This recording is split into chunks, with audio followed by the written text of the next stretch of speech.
இந்த படத்தில் நான் நடித்ததை பற்றி சொல்லணுன்னா, இந்த படத்தை பற்றி ஃபஸ்ட்டு சொல்லணுன்னா ஒரு இன்ட்ரெஸ்டிங் படம் தான். பிருத்திவி நடிக்க கூட்டத்துலேருந்து இது வரைக்கும் இன்ட்ரெஸ்டிங்காக தான் போயிட்டுருக்கு. அப்படி தானே? சரி.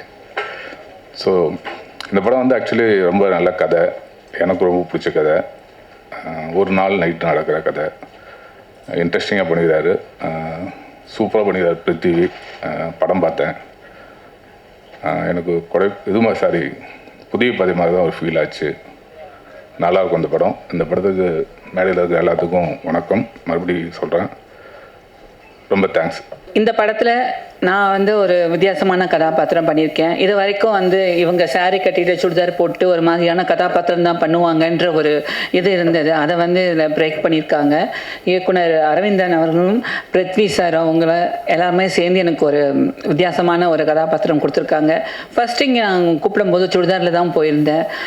வேணான்னு சொல்லிடுவாங்களோ அப்படின்னு தான் ரொம்ப நான் நினச்சிட்டே இருந்தேன். அதுக்கப்புறம் சார் சொன்னாங்க, சுடிதாரில் பார்க்கும்போது எப்படி இருக்குது, ஆனால் அவங்களுக்கு ஒரு காஸ்டியூம் வர வச்சு போட்டு பார்க்கலாம் அப்படின்னு சொல்லிட்டு காஸ்டியூம் வர வச்சு ஒரு ட்ரையல் மாதிரி ஒரு காஸ்டியூம் கொடுத்து எனக்கு அங்கே ஒரு நாள் ட்ரையல் கொடுத்தாங்க. அப்போ வந்து நம்ம பிருத்வி சாரும் அரவிந்தன் அவர்களும் அப்புறமா நம்ம மைக்கேல் இவங்க எல்லாருமே சேர்ந்து எனக்கு வந்து ஒரு நாள் ரிஹர்சல் கொடுத்தாங்க. ரொம்ப நல்லா இருந்தது.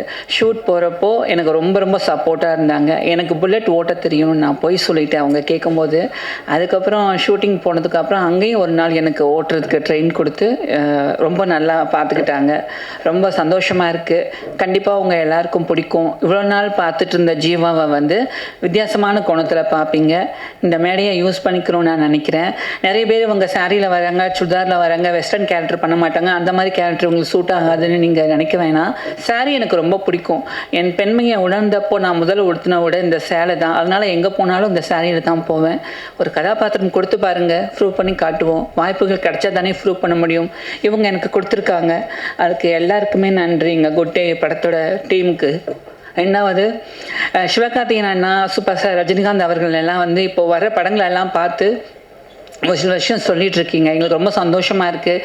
இந்த மாதிரி எங்கள் படத்துக்கும் நீங்கள் பார்க்கணுன்னு நினச்சிங்கன்னா எங்கள் படத்தோட பிஆர்ஓ டீமை கான்டாக்ட் பண்ணுங்கள் சார். ஏன்னா எனக்கு வந்து சொல்லணும்னு தோணுது. ஏன்னா நீங்கள் கொடுக்குற அன்பு வந்து நீங்கள் கொடுக்குற சப்போர்ட் எங்களுக்கு பெரிய சப்போர்ட்டாக இருக்கும். உங்களை எப்படி கான்டாக்ட் பண்ணுறதுன்னு தெரியல. நானும் ட்ரை பண்ணி பார்த்தேன்.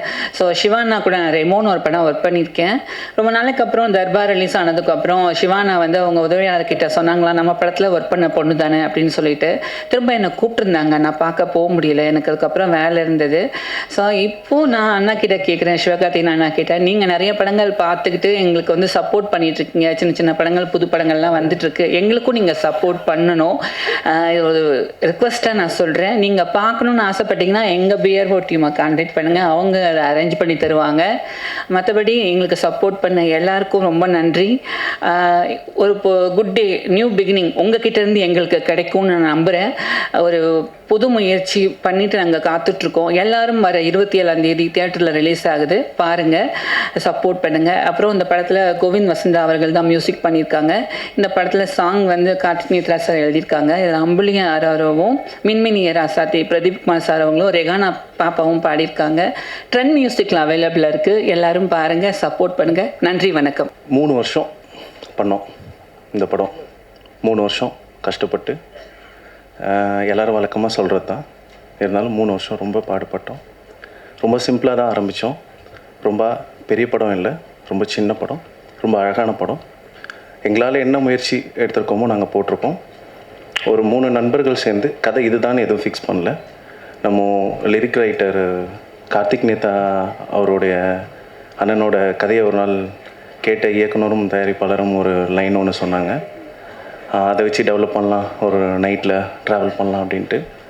ரொம்ப எங்களுக்கு மனசுக்கு நெருக்கமாக வந்திருக்கு. கண்டிப்பாக உங்களுக்கும் நெருக்கமாக இருக்கும். இது வந்து உங்களை என்டர்டெயினும் பண்ணும், உங்களை வந்து என்கேஜும் பண்ணும். ஒரு நைட் லைஃப் தான். நைட் லைஃப் நிறைய படம் பார்த்துருப்பீங்க. மெயினாக ஒன்று நாங்கள் ஒரு சின்ன முயற்சி பண்ணியிருக்கிறது அப்படின்னா, இன்டர்கட் இல்லாமல் நாங்கள் போயிருக்கோம். ஃபஸ்ட்டு படத்தோட முதல் ஒரு 2 நிமிஷம் மட்டும்தான் இன்டர்கட் இருக்கும். ஒரு ஆடியன்ஸ்க்கு ஒரு சின்ன ஒரு மூட் செட் பண்ணோம் அப்படிங்கிறதுக்காக. அதுக்கப்புறம் அங்கே அதில் இன்டர்கட் எதுவும் இல்லை. இன்டர்கட் இல்லாமல் அந்த கேரக்டரை ஃபாலோ பண்ணுற மாதிரியான ஒரு திரைக்கதை தான் இருக்கும். இதில் மேக்ஸிமம் பார்க்கும்போது இந்த கேமரா வந்து ஒரு கேரக்டரே ஃபாலோ பண்ணுறக்கும் பார்க்குற பார்வையாளர்களுக்கு இது வந்து ஒரு நைட் லைஃப் ஒருத்தனுடைய அப்படியே வாழ்க்கையை அவனுடைய தொடர்ந்து போகிற மாதிரியான ஒரு உணர்வு பார்வையாளர்கள் கிடைக்கும்னு நம்புகிறோம். சமூக பிரச்சனை இருக்குது, அட்ராசிட்டி இருக்குது, அழுகை இருக்குது, அப்பாவோட பாசம் இருக்குது, அன்பு இருக்குது. இந்த மாதிரியான கேரக்டர் நீங்கள் உங்கள் லைஃப்பில் ஒவ்வொருத்தரையும் நீங்கள் பார்த்துருப்பீங்க. இதை வந்து வெறும் குடி மட்டும் கிடையாது. தயவு செஞ்சு அது மட்டும் அழுத்தி சொல்லணும்னு ஆசைப்பட்றேன். ஒரு எழுத்தாளராக கண்டிப்பாக குடி மட்டும் கிடையாது. அந்த குடியால் பல மனநிலைகள் பல வாரியாக பல அடுக்குகளாக மாறும். அந்த மாதிரியான ஒரு பல அடுக்குகள் கொண்ட ஒரு கதாபாத்திரம் தான் இந்த கதையில் இருக்கிற சாந்தகுமார்.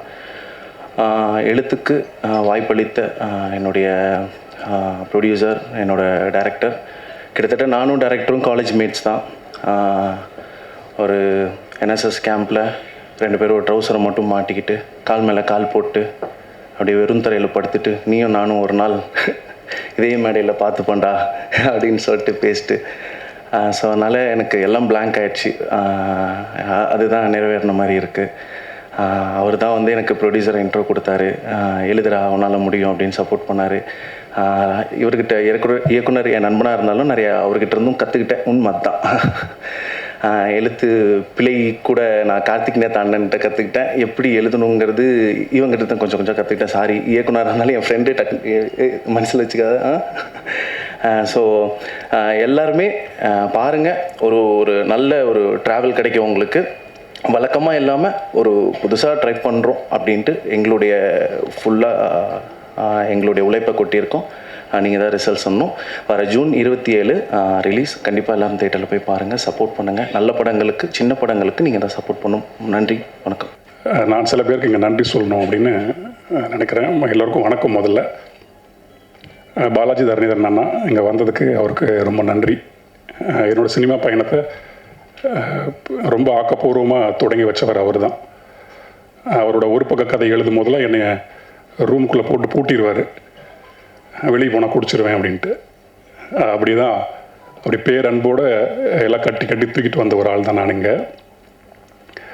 பிறகு நிறைய எல்லாருக்குமே எனக்கு தெரிஞ்சு வந்திருந்த அத்தனை பேருக்குமே ராஜமுருகன் அண்ணாக்கு முக்கியமாக. ராஜமுருகன் அண்ணாவும் என்னுடைய சில பல ஆட்டங்கள்லாம் பார்த்தவர் தான். அதனால் இந்த படத்தை நீங்கள் பார்க்கும்போது அந்த ஆட்டம் ஏன் நடந்தது அப்படின்னு புரியும். கோவிந்த் வசந்தாக்கு இந்த நேரத்தில் நன்றி. கோவிந்தால் இங்கே வர முடியல. ஆக சிறந்த பாடல்கள் கொடுத்துருக்காப்புல. அதுவும் மின்மினிய ராசாத்தியும் அம்புலி ஆராரவும் வந்து உறுதியாக எல்லோரையும் தாளாட்டிகிட்டு இருக்கு.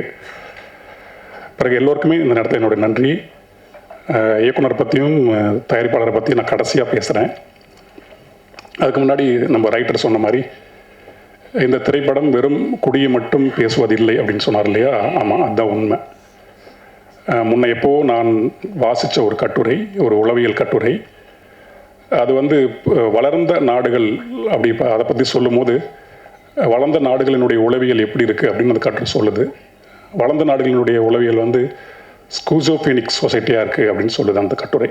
ஸ்கீசோஃபெனிக் சொசைட்டின்னா ஒரு மனப்பிறழ்வுக்கு ஆளான சமூகமாக வளர்ந்த நாடுகள்லாம் இருக்குது. வளரும் நாடுகள் எல்லாமே ஒரு கில்ட் மேனிக் சொசைட்டியாக இருக்குது அப்படின்னு அந்த கட்டுரை வந்து ஆணித்தரமாக ரொம்ப ஆழமாக சொல்லி அதை விளக்குது. இந்த கில்ட் மேனிக் சொசைட்டி அப்படிங்கிறது வந்து ஒரு பக்கம் குற்ற உணர்வும் இருக்கும், இன்னொரு பக்கம் அச்சமும் இருக்கும். இது ரெண்டும் பிணைந்த ஒரு சமூகமாக வளர்ந்து வரும் சமூகங்கள்லாம் இருக்குது அப்படின்ற அந்த ஆய்வு சொல்லுது. இந்தியா மாதிரி, நம்ம தமிழ்நாடு மாதிரி ஆன இந்த வளர்ந்து வந்து கொண்டு இருக்கின்ற சமூகமும் அதே மாதிரி ஒரு கில்ட் மேனியாக் சொசைட்டி தான். இப்படியான கில்ட் மேனியாக் சொசைட்டிக்குள்ள ஒருவன் எப்படி குடிகாரனாக மாறுறான் அப்படின்னு ஒன்று இருக்கு இல்லையா? அதற்கு நிறைய காரணங்கள் உண்டு, நிறைய காரணிகள் உண்டு. அப்படி ஒரு காரணத்தில் போய் வீழ்ந்தவன் தான் நானும். ஒரு 20 வருடம் போதைக்குள்ளேயே உழன்று மயக்கத்திலேயே எல்லாத்தையும் செஞ்சு அப்படி இருந்தவன் தான். அந்த கட்டுரையை வாசிக்கும் போது எனக்கு அவ்வளோ வியப்பாக இருந்தது. நமக்கும் இந்த மாதிரி நோய் தான் இருந்திருக்கு போல அப்படின்ட்டு. அப்படி இந்த குடிக்கான சமூக காரணிகள் நிறைய இருக்குது. முதல்ல சமூக கட்டமைப்பு ஒரு காரணமாக இருக்குது ஒருவன் குடிகாரனாக மாறுறதுக்கு. அதன் பிறகு இந்த பொருளாதார ஏக்கம்னு ஒன்று சொல்லுவோம். பொருளாதார ஏற்றத்தாழ்வுகள் இருக்கு இல்லையா? ஒரு பக்கம் பணம் போயிட்டே இருக்குது, ஒரு பக்கம் பணம் இல்லை, ஆனால் அதே உழைப்பு தான் போடப்படுது. ஆனால் வரலங்கும் போது கிடைக்கக்கூடிய அந்த ஏக்கம், அந்த ஏக்கத்தை வெளிப்படுத்த முடியாமல் செயல்படுத்த முடியாமல் இருக்கக்கூடிய அந்த ஆற்றாமை, அந்த இயலாமை, இது எல்லாமே டபால்னு தள்ளி கொண்டு போய் போதை பக்கம் விட்டுரும். இந்த பொருளாதார ஏக்கம் ஒன்று. பிறகு நாம் வாழக்கூடிய இந்த சமூகத்திற்குள்ள, இந்த நவீன சமூகத்துக்குள்ள அந்நியமாக நம்ம ஆயிடணும். ஏதாவது ஒரு வகையில் ஒரு ஏலியனேஷன் பண்ணப்படுறோம். அது ஒரு பெரிய காரணமாக இருக்குது ஒருவன் போதைக்குள்ளே ரொம்ப சுலபமாக போகிறதுக்கு. அதன் பிறகு அந்த தந்தையின் அந்த மேலாதிக்கம் ஒன்று இருக்கு இல்லையா, சின்ன குழந்தையிலிருந்து ஒரு தாயினுடைய மேலாதிக்கம் ஒரு குழந்தையை வளர்ந்த பிறகு ரொம்ப ஈஸியாக கொண்டு போய் குடிக்குள்ளே விட்டுரும். அதே மாதிரி தான் தாயினுடைய மேலாதிக்கமும் ரொம்ப டாமினேட் பண்ணிகிட்டே இருக்கும் போது இல்லையா, அந்த குழந்தை சின்ன வயசில் தெரியாமல் இருந்தாலும் ஒரு கட்டத்துக்கு மேலே போதைக்குள்ளே போய் ரொம்ப ஈஸியாக விழுந்துருது. அப்படி வீழ்த்தப்பட்டவன் தான் நானும் ஒருத்தன். இப்படி நிறைய நிறைய நிறைய காரணங்கள் இருக்குது. அகக்காரணங்களாக நிறைய இருக்குது. இப்போ நான் சொன்னதெல்லாம் புறக்காரணங்களாக இருக்குது. புறக்காரணங்கள் இன்னும் நிறையா இருக்குது. நம்முடைய அந்த மத மேலாதிக்கம், சாதிய படிநிலைகள், இந்த ஒடுக்கப்படுதல், புறக்கணிக்கப்படுதல், இப்படி ஊறுப்பட்ட காரணம் இருக்குது ஒருத்தர் குடிகாரன் ஆகிறதுக்கு. சும்மா இதை குடிச்சிட்டான் அப்படி இல்லை. குடிங்கிறது தப்பாக இருந்தாலுமே அதற்கு பின்னால் இவ்வளோ பேருடைய பங்கு இருக்குது ஒரு தனி மனிதன் குடிகாரன் ஆகிறதுக்கு. அகக்காரணங்களாக நிறைய இருக்குது. தனிமை உணர்வுங்கிறது ஒன்று. உலகம் முழுக்க இன்னைக்கு இருக்கக்கூடிய இந்த கான்டெம்பரரி வேர்ல்டில் நம்ம சொல்லக்கூடிய இந்த போஸ்ட் மாடர்ன் யுகத்தில் சலிப்புணர்வு, போர்டம் ஒன்று சொல்கிறோம் இல்லையா, அது இன்றைக்கி பெருகிட்டு இருக்கு. இன்றைக்கி எல்லாருமே நம்ம போதை நோக்கி ஓடிட்டு இருக்கிறதுக்கு மிகப்பெரிய காரணம் இந்த சலிப்புணர்வை எதிர்கொள்ள முடியாமல் இருக்கிறது தான். அப்படிங்கிறது இன்றைக்கி ஆய்வுகள்லாம் சொல்லும் போது காலகாலமாக இதுதான் இருந்துகிட்டு இருக்கு போல். இப்படி ஏதோ ஒரு காரணம் இருந்தால் ஒருத்தர் குடிக்குள்ளே தள்ளிக்கிட்டே இருக்குது. இது ஒன்று. அதே மாதிரியான தனிமை உணர்வு ஒன்று. அப்புறம் வேக்கம் உணர்வுன்னு ஒன்று இருக்குது. அந்த வெறுமை உணர்வு அது காலகாலமாக இருக்குது. இந்த காலத்தில் ரொம்ப அதிகமாக இருக்குது. அன்னோன் வேக்கம்னு சொல்லுவாங்க அதை. ஏன் அப்படி திடீர்னு ஒருத்தர் குடிக்க போயிடுவான், நல்லா தான் இருப்பான், திடீர்னு போதைக்குள்ளே போயிடுவான். ஏன்னு காரணம் கேட்டால் அவனுக்கும் தெரியாது. அச்சம் ஒரு காரணம். இப்படி இன்னமும் ஒரு குற்ற உணர்வு ஒரு பெரிய காரணம்.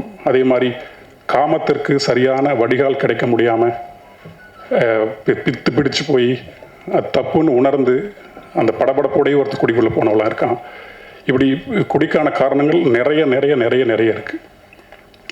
அப்படி இந்த மாதிரியான ஊறுபட்ட குடிகாரனாவதற்கான காரணங்கள் இருக்கு இல்லையா, இந்த குட் டே திரைப்படத்தில் வரக்கூடிய இந்த சாந்தகுமாருக்கு சில காரணங்கள் இருக்குது. அவன் ஏன் குடிக்கிறான் அப்படிங்கிறதுக்கு ஆணித்தரமான உளவியல் காரணங்கள் எனக்கு தெரிஞ்சு ஒரு 3 இருக்குது. எனக்கு தெரிஞ்சு நம்ம எல்லாத்துக்குமே அது உணர முடியும். இந்த முதலாளித்துவம் ஏற்படுத்தக்கூடிய தனிமை உணர்வு, அந்நியமயமாக்கல் ரொம்ப ஆழமாக இந்த படத்தில் வெளிப்பட்டிருக்கு. இன்னொன்று, இந்த நவீன சமூகம் ஏற்படுத்தக்கூடிய இருத்தலியல் சிக்கல் இருக்கு இல்லையா, அதன் விளைவாக ஒருத்தனுக்குள் இருக்கக்கூடிய இயலாமை, ஆற்றாமை, அதை இந்த படம் ரொம்ப தெளிவாக உணர்வுபூர்வமாக ஆகச்சிறந்த கதை வழியாக ரொம்ப இயல்பாக கடத்தி கொண்டு போயிட்டே இருக்குது. நான் படத்தை பார்த்துட்டு எனக்கு ரொம்ப வியப்பாக தான் இருந்தது. வெறும் ஒரு குடிகாரன் ஒரு இரவு குடிக்க ஆரம்பித்தான், பகலில் மாறினான் அப்படிங்கிறது மாதிரி இல்லாமல் அதுக்கு அந்த பின்னப்பட்ட திரைக்கதை இருக்கு இல்லையா, ரொம்ப அழகாக இயக்குனர் அரவிந்த் அவர்களுக்கும் கதாசிரியர் மைக்கேலுக்கும் என்னுடைய மிகப்பெரிய நன்றி. அதுக்கு வெறுமனே ஒரு கொண்டாட்டமான ஒரு படமாக இல்லாமல் இந்த குடியை நியாயப்படுத்தவும் செய்யாமல் இது தப்பு அப்படிங்கிறது ரொம்ப ஆணித்தரமாக சொல்லி, ஆனால் அவன் குடிக்க போனதுக்கான காரணம் அவன் மட்டும் கிடையாது, பல பேர் இருக்காங்க அப்படிங்கிறது இந்த படத்தில் சொல்லி, ஒருத்தன் குடிக்கிறதுக்கு ஊறுப்பட்ட காரணம் இருக்கலாம், அவன் குடிக்க வேணாங்கிறதுக்கு அதே மாதிரி ஒரே ஒரு காரணம் அவனுக்கு நம்ம ஏற்படுத்தி கொடுக்கணும் அப்படிங்கிற ஒரு திரைப்படம் தான் இந்த திரைப்படம். எனக்கு அப்படி நிறைய பேர் ஏற்படுத்தி கொடுத்ததா ஒரு 20-25 வருஷ குடி போதையிலிருந்து நான் வெளியே வர முடிஞ்சது. இந்த திரைப்படம் அப்படி குடிக்கிற என்னுடைய தமிழ் மக்கள், என்னுடைய அண்ணன்கள், என்னுடைய தம்பிகள், என்னுடைய அக்காமார்கள், என்னுடைய தங்கச்சிமார்கள், இவங்க அத்தனை பேருக்குமே இந்த படம் கை கொடுத்து வா, எதுக்குமே தீர்வு குடி இல்லை, நம்ம முன்னோக்கி போவோம் அப்படின்னு ரொம்ப அரவணைப்பாக மயிலழகாக தடவி கொடுக்கக்கூடிய ஒரு திரைப்படமாக உறுதியாக இருக்கும். இந்த படத்தை நீங்கள் அத்தனை பேருமே பார்க்கணும். அரவிந்தோட உழைப்பு சாதாரண உழைப்பு கிடையாது. இந்த படத்தில் வெறுமனே ஒரு படம் அப்படிங்கிற மாதிரி இல்லாமல் லைட்டாக ஜஸ்ட் லைக் தட் ஆரம்பித்தது தான். பிருத்திவிக்கும் அரவிந்த் உட்காந்து ஒரு நாள் இரவு பேசிக்கிட்டு இருக்கும்போது இப்படி ஒன்று பண்ணலாமா அப்படின்னு அவங்களுக்குள்ள ஒரு விதை அவங்க 2 பேரும் எனக்கு அழைச்சி, நாம் தான் அப்போ ஒரு சிலபஸ் மாதிரி இருந்தோம்.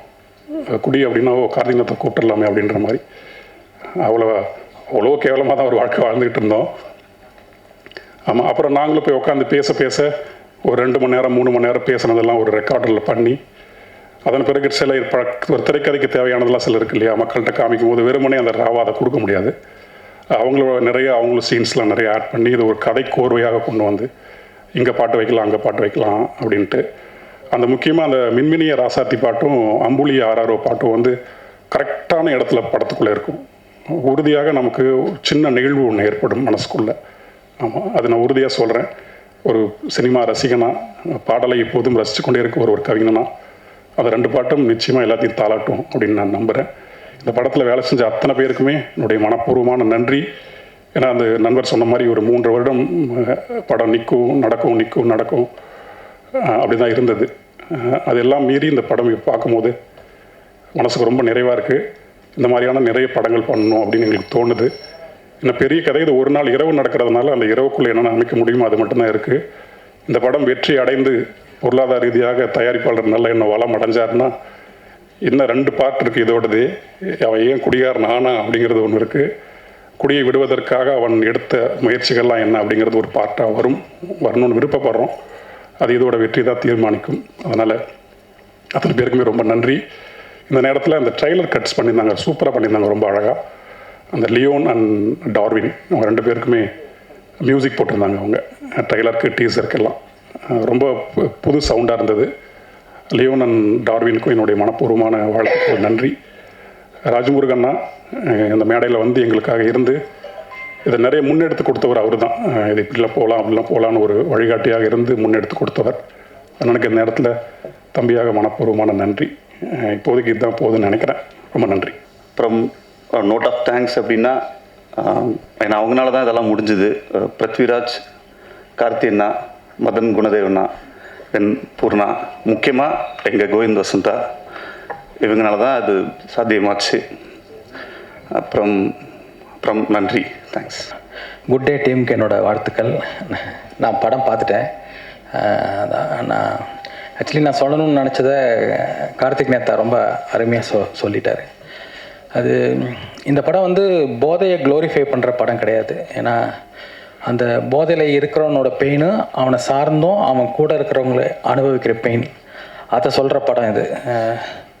எனக்கு வந்து இந்த இட்ஸ் அ ஒண்டர்ஃபுல் லைஃப்னு ஒரு படம் இருக்குது, ஃப்ராங்க் காப்ராவோட படம். ஒரு நாளில் நடக்கிற கதை.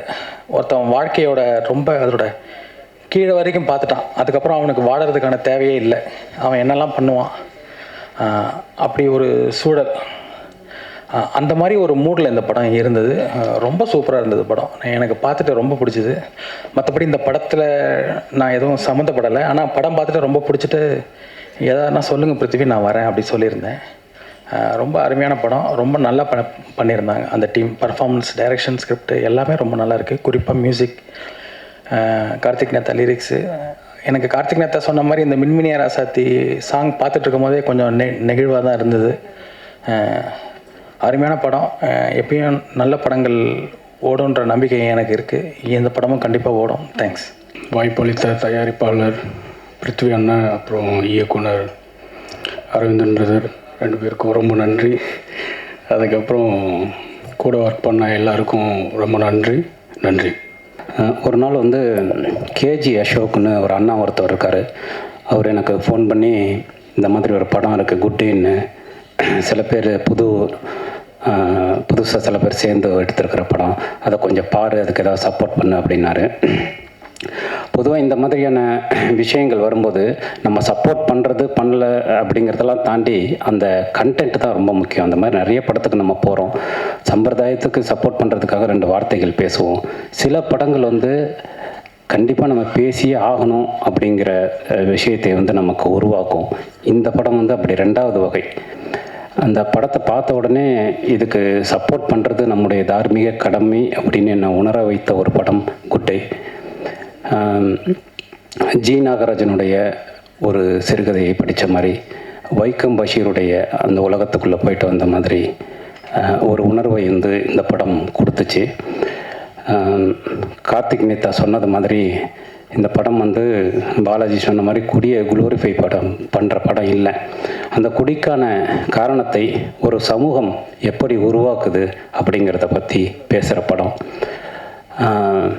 கார்த்திக் நேத்தா அளவுக்கு இல்லைனாலும் அதில் ஒரு கால்வாசி அட்ராசிட்டிகளை நானும் பண்ண ஆள் தான். அந்த காலகட்டங்கள் நான் இப்போது குடியை விட்டு 10 வருடங்களுக்கு மேலே ஆயிடுச்சு. குடித்து கொண்டிருந்த காலகட்டத்தில் இன்றைக்கி நான் யோசித்து பார்த்தா ரொம்ப ஆச்சரியமாக இருந்துக்கு. விஜய் மல்லையாவுடைய ஒரு 4 மணி நேர போட்காஸ்ட்டை பார்த்துட்டு நான் குடிக்காமல் இருக்கேன் இன்றைக்கி. அப்போ எவ்வளோ பெரிய மன உறுதி நான் அடைஞ்சிருக்கேன் அப்படிங்கிறத நினைக்கும் போது எனக்கு ரொம்ப ஆச்சரியமாக இருக்குது. ஏன்னா ஒரு நாள் நம்முடைய வேலைகளை தவிர்த்துட்டு, நம்முடைய செயல்களை தவிர்த்துட்டு, நம்ம யூடியூப்லையும் ஊடகங்களையும் பயணம் பண்ணிவிட்டு அன்றைக்கு சாயங்காலம் குடிக்காமல் தூங்க முடியுமான்னு தெரியல. அப்படியான ஒரு சமூகத்தில் தான் நாம் வாழ்ந்துக்கிட்டு இருக்கோம். ஆனால் அதை தாண்டி ஏன் நான் இதை சொல்கிறேன்னா, நான் கடைசியாக குடித்த நாள் 2009 பிரபாகரன் இறந்ததாக தொடர்ந்து அந்த செய்தி வந்து கொண்டிருந்த அந்த நாள் தான் நான் கடைசியாக குடித்த நாள். அதுதான் என் வாழ்க்கையில் நான் அதிகமாக குடித்த நாள். அந்த இரவு அந்த பகல் ஆரம்பித்து தொடர்ந்து தொலைக்காட்சிகள் அந்த செய்தி வந்துக்கிட்டே இருக்குது. ஒரு 30 வருடங்களுக்கு மேலான ஒரு மாபெரும் கனவு, ஒரு மாபெரும் போராட்டம் நம் கண் முன்னே வீழக்கூடிய, அதை பார்க்கக்கூடிய சக்தி உங்களைப் போலவே எனக்கும் இல்லை. அந்த நாள் அருள் இல்லைனும் நானும் சேர்ந்து மத்தியானத்துலேருந்து குடிச்சிக்கிட்டே இருக்கோம். அருளில் குடிச்சிட்டு தமிழகத்தின் அரசியலில், பத்திரிகைகளில், உயர் பொறுப்புகளில் இருக்கிறவங்களுக்கெல்லாம் ஃபோன் போட்டுக்கிட்டே இருக்கான் குடிச்சிட்டு. ஏதாவது இது உண்மையா, வேறு ஏதாவது நடக்குதா, ஏதாவது நடந்துருமா அப்படிங்கிறதை தெரிந்து கொள்ளக்கூடிய சூழலில் அன்றைக்கு முழுவதும் அன்னைக்கு நாங்கள் குடிச்சிட்டு யார் யாரை சந்தித்தோங்கிறது ஞாபகமே இல்லை. சீமான் அண்ணனை சந்தித்தோம். அப்படி நிறைய பேரை சந்தித்தோம் அந்த இரவில். வைகோ அவர்களுக்கு பேசணும், அப்படி நிறைய பேருக்கு பேசி அந்த இரவு முழுவதும் மிக அந்த மறுநாள் விடிந்த பிறகு நான் அடைந்த மாபெரும் ஒரு குற்ற உணர்ச்சியின் பொருட்டாக நான் குடியை விட்டுவிட்டேன். அன்றிலிருந்து இன்று வரை நான் குடியை தொடுவதில்லை. ஏன்னா குடி நமக்கு மீண்டும் மீண்டும் குற்றுணர்ச்சியை மட்டுமே கொடுத்து கொண்டிருக்கிறது. இந்த சமூகத்தை பற்றி நாம் கவலைப்படலாம், இந்த சமூகம் நமக்கு கொடுக்க அழுத்தத்தை பற்றி பேசலாம். ஆனால் சீர்திருத்தம் செய்வதற்கு செயல் மட்டும்தான் முக்கியம் அப்படிங்கிறது. அது எளிய செயலாக இருக்கலாம், வலிய செயலாக இருக்கலாம். அதுக்கு சைஸ் பெருசே இல்லை. சினிமாக்களையும் நான் அதை தான் தொடர்ந்து சொல்லிகிட்டே இருக்கேன். சின்ன படம் பெரிய படங்கிறது இல்லை, அது ஏற்படுத்தக்கூடிய தாக்கம் தான் முக்கியம். ஒரே ஒரு இதயத்தை ஒரு சினிமா மாற்றினால் அதுதான் பெரிய சினிமா அப்படின்னு நான் தொடர்ந்து சொல்லிக்கிட்டே இருக்கேன். அந்த மாதிரி நாம் செய்யக்கூடிய செயல்கள் தான், அது சிறியதாக இருந்தாலும் பெரியதாக இருந்தாலும், இந்த சமூகத்தை மாற்றுவதற்கான குறைந்தபட்ச அல்லது சக மனிதர்களை அன்பு செலுத்துவதற்கான குறைந்தபட்ச விஷயத்தை நாம் செய்ய வேண்டும். அதுதான் முக்கியம். குடி அல்ல என்பதை உணர்ந்த தருணத்திலிருந்து நான் குடியை விட்டுட்டேன். இந்த படமும் அதைத்தான் பேசுது. இந்த படத்தை பார்த்து முடிக்கும் போது அந்த எண்ணம் நமக்குள் உருவாக்குறது. அதனால உண்மையிலேயே ஒரு சிறந்த படத்தை பார்த்த விஷயத்தை இந்த படம் கொடுத்தது நிச்சயமாக உங்களுக்கும் கொடுக்கும். நான் மலையாள சினிமாக்கள்லாம் பார்க்கும்போது, குறிப்பாக சமீபத்தில் கூட இந்த அடிகோஸ் அமிகோஸ்ன்னு சுராஜ் வெங்கமூடு நடித்த படத்தை எல்லாம் பார்க்கும்போது இந்த மாதிரியான படங்கள் ஏன் தமிழ் சினிமாவில் வர்றதில்லைன்னு யோசிச்சிருக்கேன். அதுக்கு முக்கியமான காரணமாக எனக்கு தோன்றது என்னென்னா, புதுசாக வர்ற படைப்பாளிகள்கிட்ட ஒரு இன்னோசென்ஸ் இருக்கும், ஒரு அறியாமை இருக்கும், ஒரு ஃபார்மேட்டை உடைக்கக்கூடிய ஒரு தன்மை இருக்கும். அதை எல்லாருமா சேர்ந்து கெடுத்துருவோம் அவங்க மேலே போடுற ப்ரெஷரில். அதனால தான் நிறைய சினிமாக்கள் அதோடைய ஒரிஜினலில் வர்றதில்லை அப்படின்னு நான் நினைக்கிறேன். இந்த படம் அப்படி இல்லாமல் ஒரு ஒரிஜினலான ஃபார்மேட்டில் வந்திருக்கு. அது ரொம்ப நல்லாயிருக்கு. அது ரொம்ப அழகான ஒரு படமாக வந்திருக்கு. அப்புறம் நான் அந்த படம் பார்த்துட்டு ரொம்ப நல்லாயிருக்கு படம், எனக்கு ரொம்ப பிடிச்சிருக்கு, அதனால நான் இந்த படத்தை பற்றி பேசுகிறேன், இந்த படத்துக்கு நான் சப்போர்ட் பண்ணுறேன்னு சொல்லும்போது, பிருத்திவிராஜும் மைக்கேலும் தொடர்ந்து என்னை சந்திச்சுட்டே இருந்தாங்க. அந்த குரூவை பார்க்கும்போதே, அரவிந்தன் டைரக்டர் அரவிந்தன், அந்த குரூவை பார்க்கும்போதே சில பேரை பார்க்கும்போது நமக்கு தெரியும் இவங்களுக்கு ஏதாவது நல்லது நடந்துடணுங்கிற தவிப்பை நமக்கு அவங்க உருவாக்குவாங்க. அந்த மாதிரியான ஒரு குரூ இவங்க. கிட்டத்தட்ட 2-3 வருடங்களாக பாடுபட்டு இப்படியான ஒரு படத்தை உருவாக்கியிருக்காங்க. அதனால் நிச்சயமாக இந்த மாதிரியான படங்களுக்கு ஆதரவு அளிப்பது என்பது நம்முடைய கடமைன்னு நான் நினைக்கிறேன், ஊடகங்களுக்கான கடமைன்னு நான் நினைக்கிறேன். அதனால் இந்த படத்தை நிச்சயமாக உங்கள் படமாக எடுத்து கொண்டாடுங்கள் அப்படின்னு நான் கேட்டுக்கிறேன். கார்த்திக் நேத்தா நான் ரொம்ப வருஷமாக ஃபாலோ பண்ணிகிட்டு இருக்கக்கூடிய ஒரு நண்பன். அவருடைய வளர்ச்சிங்கிறது இன்றைக்கி ரொம்ப முக்கியமான ஒரு விஷயமா பார்க்குறேன். அவ்வளவு அழகான பொயட்டிக் சென்ஸ் உள்ள ஒரு மனிதர். நான் முத்துக்குமார் அண்ணனுக்கு அப்புறம் அந்த இடத்த ஒரு அந்த இடத்தை தொடக்கூடிய ஒரு மனிதனாக கார்த்திக் நேதாவை பார்க்குறேன். அவருடைய லைஃபோடைய ஒரு பீஸ் தான் இந்த படம். அதனால் இந்த படத்தில் பங்கெடுத்த அத்தனை பேரும், இதன் படத்தில் நடித்த எல்லோருக்கும், இந்த படத்தில் பங்கு கொண்ட தொழில்நுட்ப கலைஞர்கள் எல்லாருக்கும், சார்லாம் சூப்பராக நடிச்சிருந்தார், ஜெயமுருகன் சார்லாம், அப்படி எல்லோருக்கும், ஜீவா தோழர் எல்லாருக்கும் வந்து ரொம்ப அற்புதமான ஒரு விஷயத்து. கோவிந்த சந்தாவோட மியூசிக்கு ரொம்ப சிறப்பாக இருந்தது. அவர் இந்த படத்துடைய ஆன்மான்னே சொல்லலாம், அவருடைய இசையை, அந்த பாடலை. இந்த படம் வந்து நிச்சயமாக உங்களுக்கு ஒரு பெரிய தாக்கத்தை ஏற்படுத்தும். இந்த படம் சம்பந்தப்பட்ட அத்தனை பேருக்கும், இந்த படத்திற்கு சப்போர்ட் கொடுக்குற ட்ரீம் வாரியர்ஸ் அவர்களுக்கு, ஏன்னா அவங்க கை வைக்கிற ஒரு படம் வந்து என்றைக்குமே ஒரு சிறந்த படமாக இருக்கும். அது எல்லாம் சேர்ந்து இது மிகச்சிறந்த ஒரு வெற்றி படமாக அமைவதற்கு என்னுடைய வாழ்த்துக்களும் அன்பும். நன்றி. படத்தை சப்போர்ட் பண்ணுறக்கு உறுதுணையாக இருந்து இவ்வளோ தூரம் முன்னெடுத்து கொண்டு வந்த ராஜமுருகன் சார், பாலாஜி தரணிதரன் சார் மற்றும் அது இல்லாமல் ஆஃப்லைன்லேயும் நிறைய உதவியர்கள் சப்போர்ட் பண்ணிகிட்ருக்காங்க. அவங்க எல்லாத்துக்கும் முதற்கல் வணக்கம். நியூமாங் பிக்சர்ஸ் தயாரிப்பில் வெளிவந்திருக்கும் படம் குட் டே. இதில் புதியவர்களோட கூட்டு முயற்சியில் இந்த படம் வந்திருக்கு. புதியவர்கள்னால் 96 பிரேம் சாரோட கிளாஸ்லேருந்து வந்தவங்க. டைரக்டர் அரவிந்துக்கு இது டெபியூ ஃபிலிம், அவருக்கு என்னுடைய வாழ்த்துக்கள். படத்தின் தயாரிப்பாளராகவும் ஆக்டராகவும் வந்திருக்கிற பிருத்திவிராஜ் ராமலிங்கம் அவர்களுக்கு என்னுடைய வாழ்த்துக்கள். அவரை தாண்டி திரைக்கதை வந்து மைக்கேல் பூர்ணா பண்ணியிருக்காரு, அவருக்கு என்னுடைய வாழ்த்துக்கள் தெரிவிச்சுக்கிறேன். இதில் நடித்த அத்தனை கலைஞர்கள், அதாவது இப்போ நீங்கள் டிஓபி அண்ட் எடிட் பார்த்தீங்கன்னா டெக்னீஷியனாகவும் அவரோட மதன் குணதேவோட சப்போர்ட், அவருக்கு என்னுடைய வாழ்த்துக்கள். இந்த படத்துக்கு மிகப்பெரிய யானை பலம்னு சொல்லுவாங்களே, அந்த மாதிரியான ஒரு பலம் தான் மியூசிக்கும் லிரிசிஸ்ட்டும். கோவிந்த் வசந்தாவாக இருக்கட்டும், இது கார்த்திக் நேதா சாராக இருக்கட்டும், இது அவங்களுடைய ஒரு பெரிய பங்களிப்பு ரொம்ப முக்கியம். ஏன்னா புதியவர்களுக்கு வந்து இன்றைக்கி இந்த மாதிரியான ஒரு சப்போர்ட்டோட கதைக்களத்தோடு வரப்போ அதனோட ஒரு விநியோகஸ்தமாக பார்த்தாலும் ஒரு பெரிய ஒரு இடத்துக்கு கொண்டு போகிறதுக்கு வழிவகுக்கும். இது ரொம்ப முக்கியம். அவங்களோட பங்களிப்புக்கு என்னோடய மனமார்ந்த வாழ்த்துக்களும் நன்றிகளும். அதை தாண்டி இந்த படம் குட் டே வந்து எதை நோக்கி போகுது அப்படின்னா, கதைக்களம் இதில் கொஞ்சம் பதட்டமாக இருக்குது. ஏன்னா புதியவர்களுக்கு வந்து நம்மளுடைய சப்போர்ட் ரொம்ப முக்கியம். அவங்கள கரெக்டாக கொண்டு போகணும் அப்படிங்கிறதுல ரொம்ப ரொம்ப முக்கியம். இந்த டீமுக்கு வந்து அதான் அந்த பதட்டம் தான் எனக்கு இருக்குது. எத்தனையோ மேடைகள் பார்த்துருக்கோம், இருந்தாலும் இந்த மேடை ரொம்ப முக்கியம். அதனால் திரும்பியும் அதை நினைவு கூறுகிற வேண்டிய சின்ன. இதில் நடித்த விஜய் முருகன் சாராக இருக்கட்டும்,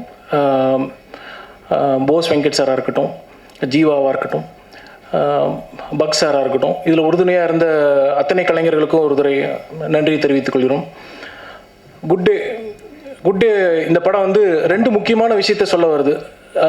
ஒரு முக்கியமான விஷயம் என்னென்னா, இந்த திரைப்படத்தின் கதைக்களம் பார்த்திங்கன்னா திருப்பூரில் நடக்கிற கதைக்களம். அந்த லொக்கேஷன் ஜியாகிரபிக்கலாக பார்த்திங்கன்னா நம்ம தென் மாவட்டத்திலேருந்து நிறைய பேர் வந்து ஊர் விட்டு வந்து அங்கே வந்து பிழைப்பு தேடி பஞ்சம் பிழைக்க வந்த ஒரு ஊர் தான் திருப்பூர் வந்து டாலர் சிட்டின்னு சொல்லுவாங்க.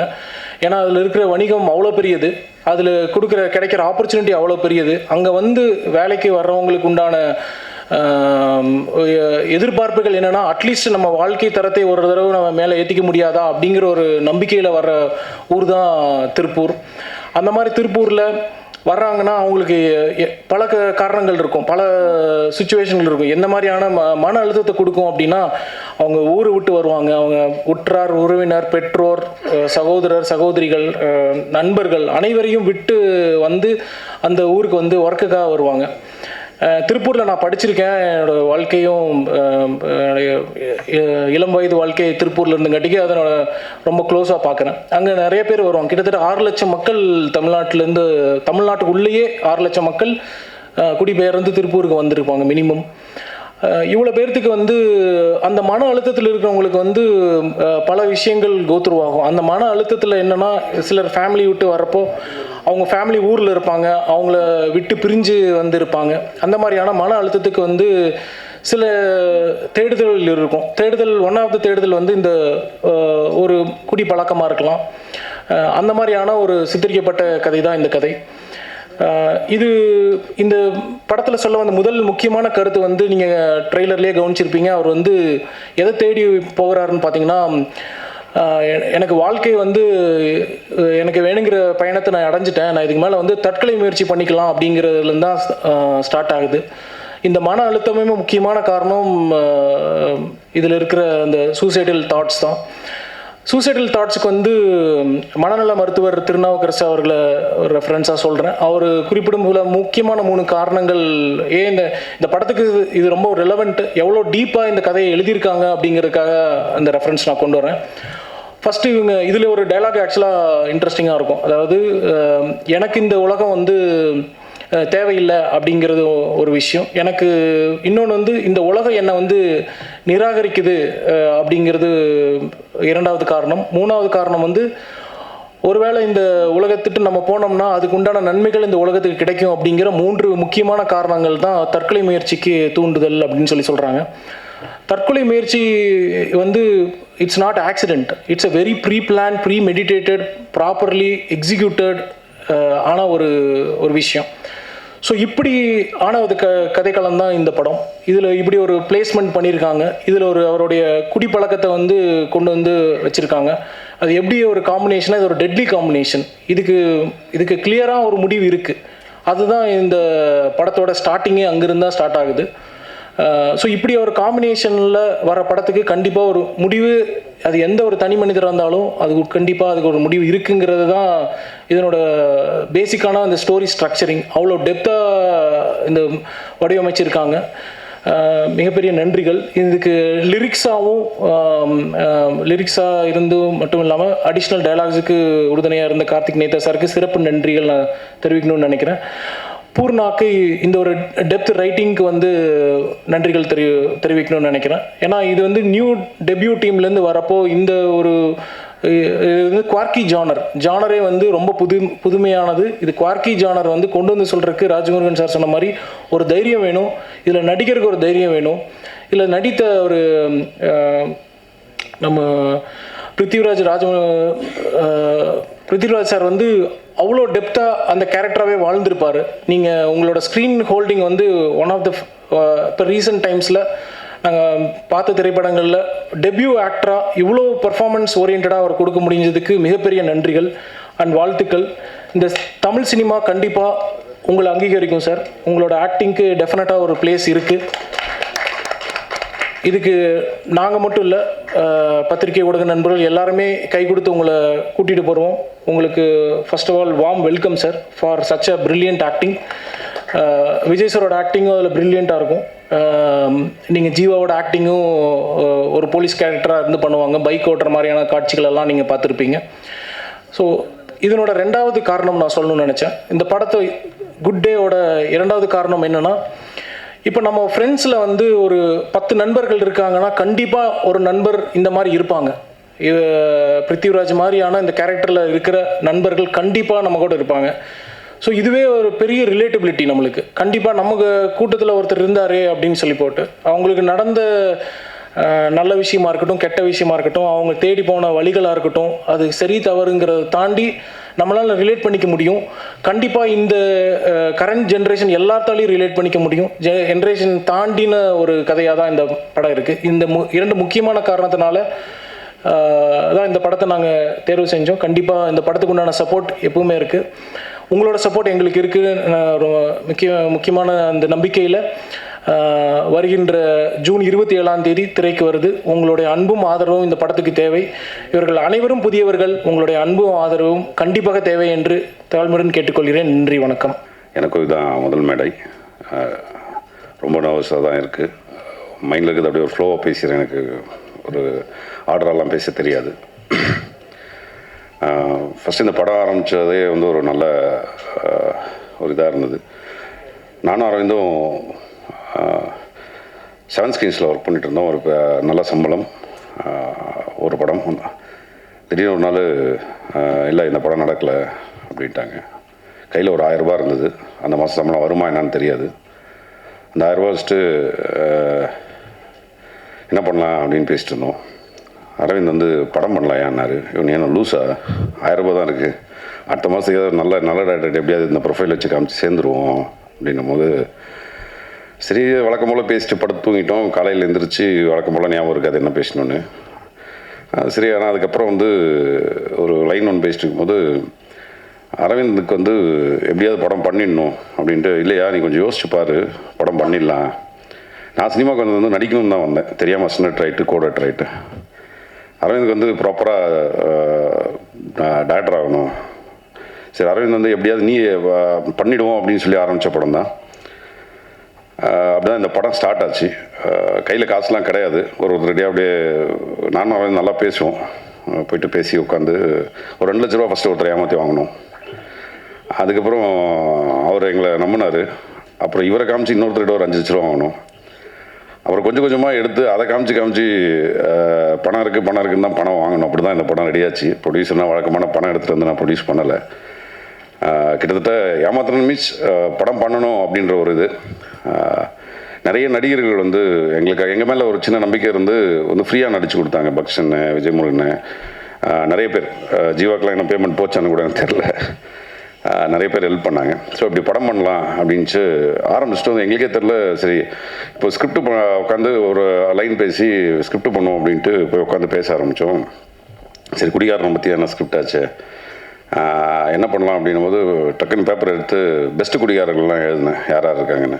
அதில் ஃபஸ்ட்டு வந்து அண்ணன் கார்த்திக் நேத்தா தான் என் நண்பன், அவர் பேர் தான் வந்துச்சு. சரி, உடனே ஃபோனை போட்டோம் அங்கேருந்து, இப்படி ஒரு படம் பண்ணோம் அப்படின்ட்டு. அதை சொல்ல மாதிரி தான் அவர் சிலபஸ். அவர் நீங்கள் பார்த்த கார்த்திக் நேத்தா வேறு, நான் பார்த்த கார்த்திக் நேத்தா வேறு.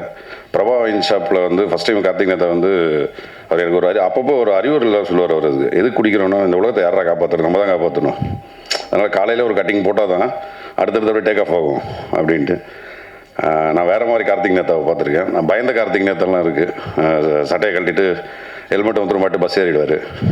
எங்கே போகிறீங்கன்னு கேட்டால் இல்லை உலகத்தை காப்பாற்றணும், நம்ம நிறைய ஒர்க் இருக்குது. இப்படி பல சம்பவங்கள் இருக்குது கார்த்திக் நேத்தாது. சரி, உடனே கார்த்திக் ஃபோன் அடித்தோடனே சரி வழக்கம் போல் பண்ணிவிடுவோம் அப்படின்ட்டு ஒரு 2 மாதம் வாழ்க்கையில் நடந்த எல்லா விஷயங்களும் கிட்டத்தட்ட ஒரு 40-50 மணி நேரம் ஃபுட்டேஜே இருக்குது. அவர் பேசினார். அப்போயே கான்ஃபிடென்ட் ஆகிடுச்சு இந்த படம் கன்ஃபார்ம் ஹிட்டு. ஏன்னா அவ்வளோ விஷயங்கள் அவர் வாழ்க்கையில் பேசி அதை அதுக்கப்புறம் ஃபைன் டியூன் பண்ணி அதை ஒரு ஸ்க்ரீன் பிளே ஆர்டரில். அதே மாதிரி அரவிந்த் வந்து எப்பவுமே ஒன்று சொல்லுவார், நான் கண்டிப்பாக வந்து படம் பண்ணும் பிருத்வி, ஒரு ஆர்ட் படமாக பண்ணிடவே கூடாது. என்னோடய படம் வந்து எங்கேஜ் பண்ணணும், என்டர்டெயின் பண்ணணும்.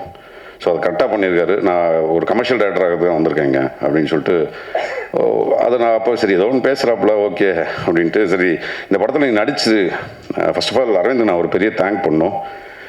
ஏன்னா ஏதோ ஒரு டேரக்டர்கிட்ட நம்ம கதாநாயகனா தெரிஞ்சிருக்கோம்ல. ஸோ அதுக்கு வந்து எனக்கு நடிக்கிறதுக்கு ஹீரோ ஆக்குன அரவிந்துக்கு வந்து நான் காலத்துக்கும் வந்து நன்றி கடன் பட்டிருக்கேன். தேங்க்யூ அரவிந்த்.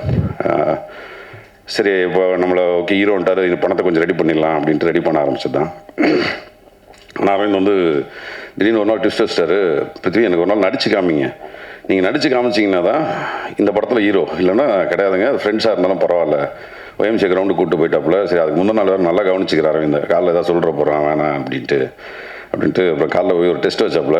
ரொம்ப நேரம் உட்காந்து யோசிச்சுட்டு நடிச்சிருவ போல இருக்கியா, நடிச்சிரு அப்படின்னு தான் நான் நடிகேன். நான் ஸோ நடிகன் ஆக்குனது வந்து அரவிந்த் தான்.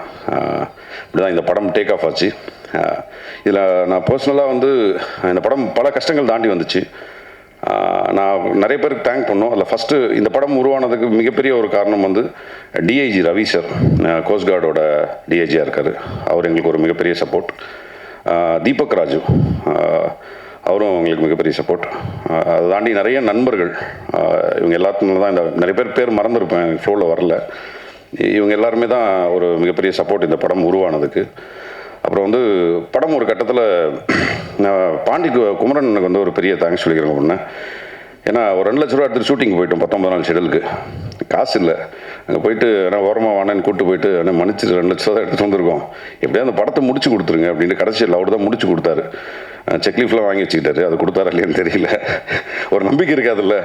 பட் 19 நாள் ஷூட் பண்ணிட்டோம். எங்களுக்கு எந்த ஒரு குறையும் இல்லாமல் அந்த இடத்த எங்கள் மேலே நம்பிக்கை வச்சு சரி ஏதோ கொடுத்துருவீங்க, போய் நிறைய பேர் ஏமாற்றிட்டு போயிருக்காங்க, என்ன நீங்களாவது கொடுத்துருங்கடான்னு சொல்லி தான் அனுப்பிச்சி விட்டாரு. அந்த பணத்தை கொடுத்துட்டேன். ஸோ ரொம்ப தேங்க்ஸ். நான் அந்த படம் முடிஞ்சதுக்கு நீங்களும் ஒரு மிகப்பெரிய காரணம். அப்படி தான் இந்த படம் உருவாச்சு. ஒரு கட்டத்தில் பாண்டிச்சேரியில் ஷூட்டிங் நிறுத்திட்டாங்க. யூனியன் பேட்டா எல்லாம் போகல அப்படின்னு சொல்லிட்டு ஒரு 10 மணி 11 மணி இருக்கும். அந்த டைமில் படம் என்னடா அது ரொம்ப ரொம்ப ஃப்ரஸ்ட்ரேஷனாக அழுகலாம் வந்துருச்சு. படம் நிறுத்திட்டாங்களே அப்படின்ட்டு. நிறுத்திட்டாங்க மீன்ஸ் பேட்டா கொடுக்கல. அப்போது லைட்மேன் மயில் அண்ணன், ஒரு நம்ம மேனேஜர் விஜயகுமார் அண்ணன், சேகர், இவங்க எல்லாருமே பேசி இல்லை இது நடக்கும் அப்படின்னு சொல்லி எல்லாருமே அன்றைக்கி ஷூட்டிங் வந்தாங்க. அதுக்கப்புறமா வந்து தான் நான் பேட்டா கொடுத்தேன். அன்றைக்கி அவங்க எங்கேயாவது யூனியனில் இருக்கவங்க இந்த படத்தை நிறுத்தியிருந்தாங்கன்னா இந்த டீம் இங்கே உட்காந்துருக்காது. ஸோ அவங்களுக்கு நான் வந்து ஒரு பெரிய தேங்க்ஸ் சொல்லிக்கிறேன். யூனியன் ஆட்கள் அன்றைக்கி எங்கள் டீம் மேலே வச்ச நம்பிக்கை ஒரு மிக முக்கியமான விஷயம். ஸோ இப்படி அந்த படத்தை எடுத்து முடிச்சிட்டோம். இது தாண்டி ஒருத்தர் ரொம்ப அவருக்கு நான் ஒரு பெரிய தேங்க்ஸ் சொல்லணும்னு நினைக்கிறது வந்து கோவிந்தசன் தான். இந்த சம்பளம் அதெல்லாம் எதுவுமே பேசல. அரவிந்த் நானும் போய் உட்காந்தோம். ஓகே நான் பண்ணுறேன் அப்படின்னு சொல்லி அதுக்கப்புறம் தான் பண்ணி கொடுத்தாரு. அவரோட சப்போர்ட், அவரோட பலம் வந்து இந்த படத்துக்கு வந்து மிகப்பெரிய ப்ளஸ். ஸோ இந்த படம் எடுத்து முடிச்சிடலாம் அப்படின்ட்டு அதுக்கப்புறம் நிறைய பிரச்சனைகள் வந்து இந்த படம் எடுத்ததுக்கு அப்புறம் இந்த படத்தை எப்படி வியாபாரம் பண்ணுறது என்னன்னு எங்களுக்கு எதுவுமே தெரியல. கிட்டத்தட்ட 42 ஷோ போட்டோம். நாங்கள் ஷோ போட்டவங்களாம் பார்த்தீங்கன்னா எல்லாம் வேறு வித்தியாச ஆட்கள். பெருசாக ஒருத்தர் ரீச் பண்ண முடியல. எங்களுக்கு தெரியல எப்படி ரீச் பண்ணுறதுன்னு. அப்போது எஸ்ஆர் பிரபு சாரோட டாக் ஒரு நாள் கவனித்தேன். அவர் ஒன்றத்தில் பேசிகிட்டு இருந்தார் ஒரு மேடையில். படம் எடுக்கிறது முன்னாடி இதை எப்படி வியாபாரத்துக்கு என்னன்றது யோசிச்சிருங்க கொஞ்சம் அப்படின்னும் போது, சரி இவரை நம்ம பிடிச்சிருவோம் அப்படின்ட்டு நேராக அவரை போய் வழக்கம் போல் சார் ஒரு படம் எடுத்துருக்கணும் போது சரி பார்க்குறேன் அப்படின்னு சொல்லிட்டு குகன் சார் தான் எங்கள் படத்தை ஃபஸ்ட்டு பார்த்துட்டு உடனே ஃபோன் அடித்து அன்றைக்கி தை 1 என்ன படம் நல்லா இருக்கியா அப்படின்னாரு. குகன் சார் ரொம்ப தேங்க்ஸ். எங்கள் படத்தை ஃபஸ்ட்டு சர்டிஃபை பண்ணி அந்த படத்தை அதுக்கப்புறம் எஸ்ஆர் பிரபு சார் பார்த்தாரு. அவர் அதுக்கப்புறம் டீமில் ட்ரீம் வாரிஸில் எல்லாருக்கும் சொல்லி எல்லாருமே படம் பார்த்தாங்க. அப்படி தான் இந்த படம் கிட்டத்தட்ட நான் இந்த படம் பண்ணுறேன். எஸ்ஆர் பிரபு சார் இந்த படத்தை பார்த்துட்டு அன்றைக்கி சொன்ன வார்த்தை வந்து இன்றைக்கி போய் நிம்மதியாக தூங்குங்க, ஒரு 10 நாள் தூங்கி இருக்க மாட்டேங்க ரொம்ப நாளாக, தூங்குங்க இந்த படம் தேட்டருக்கு வரும் அப்படின்னாரு. எஸ்ஆர் பிரபு சாருக்கு ஒரு தேங்க்ஸ் சொல்லிக்கிறேன். இந்த படம் அதே மாதிரி 27ஆம் தேட்டருக்கு வரப்போது ரொம்ப சந்தோஷமாக இருக்குது. ஸோ இப்போ இந்த படத்தை எடுத்தாச்சு. இப்போ இந்த படத்தை எப்படி நமக்கு யாராவது ஒருத்தர்கிட்ட போட்டு காமிக்கணும் போது தான் பாலாஜி ராஜமுருகனுக்குலாம் படத்தை போட்டு காமிச்சோம். பாலாஜனாகட்டும் ராஜமோகனாகட்டும் ஒரு நம்பிக்கை கொடுத்தாங்க. ஃபஸ்ட்டு பாலாஜனா வந்து அவரோட ஒரு நைட்டு ஒரு 12 மணிக்கு இந்த படத்தை பார்த்துட்டு சொன்னார், பற்றி எதை பற்றியும் பயப்படாத, நடுவில் கொஞ்சம் பக்கத்துக்கான எடுத்து போய் இப்படி தான் நின்றேன். கண்டிப்பாக இந்த படம் ஸ்க்ரீனுக்கு வந்துடும், பிகாஸ் நல்ல படம் எடுத்திருக்கீங்க, அது கண்டிப்பாக உன்னை ரெவென்யூவே காப்பாற்றிடும் அந்த படம் அப்படின்னும் போது மனசுக்கு ஃபஸ்ட் டைம் ஒரு தைரியம் வந்துச்சு. ஓகே வந்துடுவோம் அப்படின்ட்டு. ராஜமுருகனை படம் பார்த்துட்டு வந்து எனக்கு பெரிய அறிமுகம் கிடையாது ராஜமுருகனை. அவர் சொன்ன ஒரே வார்த்தை, இந்த படத்துக்கு நான் என்ன பண்ணணும்னு சொல்லு, என்னால் முடிஞ்சது நான் பண்ணுறேன் அப்படின்னு சொல்லிட்டு இன்றைக்கு வரைக்கும் அவரை போட்டு ரொம்ப டார்ச்சர் பண்ணிட்டோம். டெய்லியும் காலைனா எடுத்து ஒரு ஃபோன் அடிச்சிடுவோம், ஆனால் ஏதாவது ஒரு உதவி பண்ணுங்கன்னு. அப்படி எல்லா உதவிகளும் பண்ணி இன்றைக்கி வந்து உட்காந்து இந்த படத்தை வெளியே வந்துடணுன்றது அவ்வளோ இன்ட்ரெஸ்ட் எடுத்து இந்த பண்ண 2 பேருக்குமே ரொம்ப தேங்க்ஸ்ண்ணே. வேறு யாரை ட்ரெண்ட் மியூசிக் ஜிதேஷ் சின்ன படங்களை வந்து உள்ளே விடுறதில்ல, மியூசிக்கல் கம்பெனிக்குள்ளே படம் எடுத்துருக்கேன்னா அப்படியே அனுப்பிச்சிடுறாங்க. அப்படி இருக்கும்போது ட்ரெண்ட் மியூசிக் ஜிதேஷ் வந்து அறிமுகமாகி படம் பார்த்து அப்போ ரொம்ப பிடிச்சி போய் தெரில நீங்கள் நம்ப மாட்டீங்களா, சின்ன படத்துக்கு வந்து ஒரு நல்ல மியூசிக்கல் அமௌண்ட் வந்து எங்களுக்கு பே பண்ணியிருக்காங்க. அமௌண்ட் சொல்லுவோம்ல, அது வந்து ஜிதேஷ் மூலியமாக தான் நடந்துச்சு. அது தேங்க்யூ ஜிதேஷ். அப்புறம் தெரில பதட்டத்தில் வேறு யார், மதனண்ணே, லவ் யூ மாமண்ணே. ஏன்னா மதனண்ணனோட உழைப்பு வந்து பார்ப்பீங்க கண்டிப்பாக. ஒரு முக்கியமான கேமராமேனாக இருப்பார் ஃப்யூச்சரில். அவரோட உழைப்பு டே நைட்டாக எந்த ஒரு இதுவும் எதிர்பார்க்காம, அவர் வந்து பூ வெயிலோட எடிட்டர் பேசிக்கலாக. இந்த படம் கேமராமேனாக ஃபஸ்ட் பண்ணியிருக்காரு. ஸோ கேமராமேனும் அவர் தான், எடிட்டர் அவர் தான், டிஏ அவர் தான் பண்ணியிருக்காரு. ரொம்ப அவரோட சப்போர்ட் வந்து எங்களுக்கு அப்படி இருந்துச்சு. எங்களோட direction team particularly Rasathi Prabhakaran, Madhan, Anthony, இப்படி எங்கள் டீம் அவங்களோட உழைப்பு எல்லாருமே வந்து ஒரு ரூபா சம்பளம் இல்லைன்னா கூட அந்த படம் முடிக்கணுமேனு உழைச்சி கொடுத்தது வந்து இந்த படம் நல்லா வந்திருக்கிறதுக்கு ஒரு ரிசல்ட். சில பேர்களை மறந்துருப்பேன், பட் எல்லாரோட இதுவும் வந்து படம் ஒரு கட்டத்தில் நின்றதுக்கப்புறம் அதை தூக்கிட்டு வந்தது வந்து ஃப்ரெண்ட்ஸ் அண்ட் டெக்னீஷியன்ஸ் தான். அவங்களுக்கு ஒரு பெரிய தேங்க் பண்ணணும்னு நினைக்கிறேன். ஸோ இதான் மனசில் இருந்தது, இதுதான் நான் பேசி முடிக்கணும். Thank you so much. படம் எல்லாருமே தேட்டரில் பாருங்கள், கண்டிப்பாக என்ஜாய் பண்ணுவீங்க, நல்லாயிருக்கும். நன்றி, வணக்கம். குகன் சார், ட்ரீம் வாரி அவருடைய இது 80 போடலையா இதில், அந்த பேனரில் இதுலேயுமே? இல்லை, நம்ம தான் டிஸ்ட்ரிபியூஷன் பண்ணுறோங்க சார், நம்ம தான் பண்ணுறோம். அதுதான் டேரக்டர் சார் எப்பவுமே வந்து குட் டேனா மேக்ஸிமம் வந்து நல்ல நாட்கள் சொல்லுவாங்க, ஆனால் இங்கிலீஷில் போடுவாங்க மேக்ஸிமம். ஏன் நீங்கள் தமிழில் போட்டீங்க டைட்டில்? ஏன் தமிழில் என்ன பிரச்சனைண்ணா? இல்லை, தமிழில் என்ன பிரச்சனைனா இப்போ வந்து தமிழில் வந்து கூகுளில் ட்ரை பண்ணால் தமிழில் வராது. இப்போ இங்கிலீஷில் ட்ரை பண்ணால் டக்குன்னு வந்து எடுத்து கொடுக்கும். அதுக்காக தான் கேட்குறேன். ஓகே, ஹேஷ்டேக் யூஸ் பண்ணிக்கலாம். தேங்க்ஸ். கார்த்திக் நேதா சார், நீங்கள் குடிக்கிறதுக்கு காரணம் அகக்காரணம் புற காரணம் நிறைய பேசுனீங்க, அதெல்லாம் ஒத்துக்கிட்டோன்னே நிறைய நியாயமான பாயிண்ட்டு. முக்கியமான பாயிண்ட்டு ரொம்ப எளிதாக டாஸ்மார்க்கில் சரக்கு கிடைக்கும், அதை பற்றி ஒரு வார்த்தை கூட பேசலையே, என்ன காரணம்? ஆனால் இந்த படம் அதை பற்றி பேசலைங்கிறதுனால பேசலை, பொதுவாக பேசணுன்னா நான் நிறையா சொல்லலாம். இதற்கு பின்னாடி இருக்கக்கூடிய அரசியல் காரணங்கள் நிறைய இருக்குது. நான் இதில் சொன்னது சமூக காரணங்கள் மட்டும்தான் சொன்னேன். அரசியல் காரணங்கள் இதில் முதன்மையாக இருக்குது. இதற்கு பின்னாடி இருக்கக்கூடிய வியாபாரமும் இருக்குது. அந்த படத்துக்கு அது தேவையில்லைங்கிறதுனால அது நான் சொல்லிக்கல. இந்த கதாபாத்திரம் சமூக காரணங்கள் என்னென்னா உனக்கு கொண்டு போய் அந்த குடிக்குள்ளே விட்டுச்சுங்கிறது மட்டும்தான் பகிர்ந்துக்கணும்னு தோணுச்சு. வேறு ஒரு இடங்களில் உறுதியாக நானே எழுதுவேன், போதைக்கும் மது விற்பனைக்கு பின்னாடி இருக்கக்கூடிய அரசியல் காரணம் என்னன்ட்டு சொல்லுவேன், நிச்சயமாக சொல்லுவேன். டேரக்டர் சார், படத்தில் ஒரு சீன் வச்சுருப்பீங்க, அவர் போயிட்டு யூரின் பாஸ் பண்ணுவார், ஆனால் அந்த இடத்துல நிறைய கட்சி கொடிகள் இருக்கும். இப்போ வந்து நீங்கள் இந்த படத்தை ரிலீஸ் பண்ணும்போது அந்த கட்சி கொடிகளை வச்சு ஏதாவது பிரச்சனை பண்ணால் என்ன பண்ணுவீங்க? இல்லை, அது எல்லாமே பிளர் பண்ணியிருக்காங்க. இல்லை, பிளர் பண்ணிருக்காங்க தெரியுது இல்லை, க்ளீனாக, அதுக்கு சொன்னேன். என்ன கட்சி கொடி தெரிஞ்சுதுன்னா? எல்லா கட்சி கொடிக்கும் முன்னாடி நடுவில் போயிட்டு அவர் வந்து யூரின் பாஸ் பண்ணுற மாதிரி இருக்கும். எனக்கு தெரியும். இல்லை, நான் என்ன கேட்குறேன்னா, இப்போ சாதாரண ஒரு வார்த்தை சொன்னாவே நம்ம கட்சிக்காரங்க விட மாட்டாங்க, சரிங்களா? இப்போ நம்ம அத்தின் கட்சி கொடியில் நட்டு வச்சுக்கும் போது அது கேவலப்படுத்துற மாதிரி இருக்க மாதிரி இருக்கு, அதான் கேட்டேன். இல்லைண்ணா, அது எல்லாமே பிளர் பண்ணியிருக்காங்க. ஒரு நிமிஷம். பண்ணியாச்சு. அப்படி தெரிஞ்சால் அதையும் நாங்கள் பிளர் பண்ணிடுறோங்க. அது தெரிஞ்சால் அதையும் பிளர் பண்ணிடுறோம். சார், குகன் சார், உங்களுக்கு தான் ஒரு கேள்வி.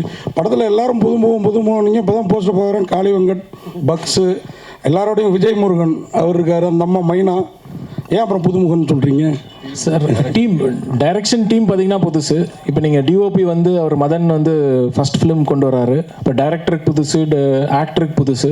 அப்புறம் நீங்கள் மைக்கேலுக்கு திரைக்கதை வசனகர்த்தா, அவருக்கும் இது புதுசு. அதனால் லார்ஜராக அவங்களுக்கு தான் முன்னாடி வரணுங்கிறது தான். ஆல்ரெடி எஸ்டாப்ளிஷ்டு ஆர்டிஸ்ட்டுக்கு இது இவங்க முன்னாடி வரணுங்கிற ஒரு விருப்பம் தான் சார்.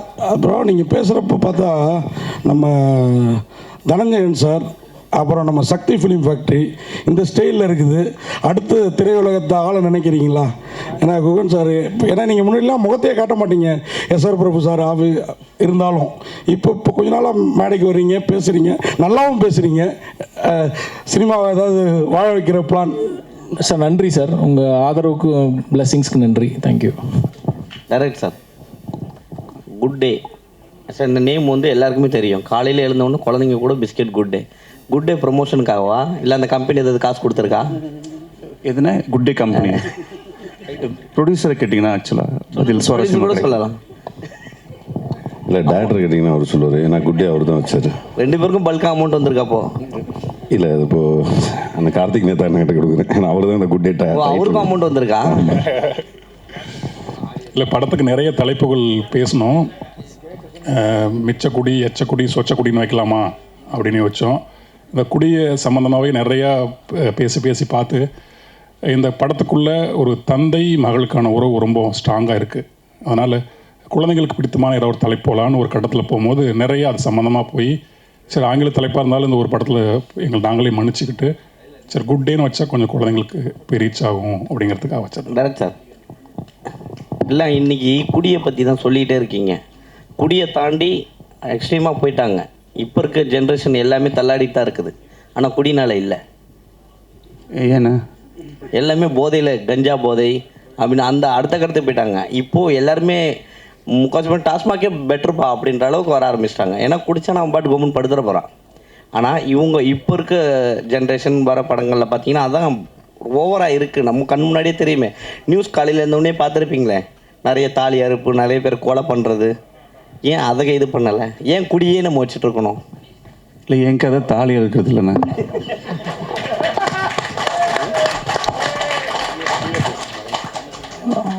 சார் வணக்கம் சார். கதை ஸ்டோரி எழுதியிருக்கீங்களா சார்? சொல்லுங்கள் சார். ஒன்றும் இல்லை சார், மாதவன் சார் வந்து எவனோ ஒரு படம் நடிச்சிருப்பார். உங்கள் உங்களோட படமும் அது மாதிரி தான் இருக்குது.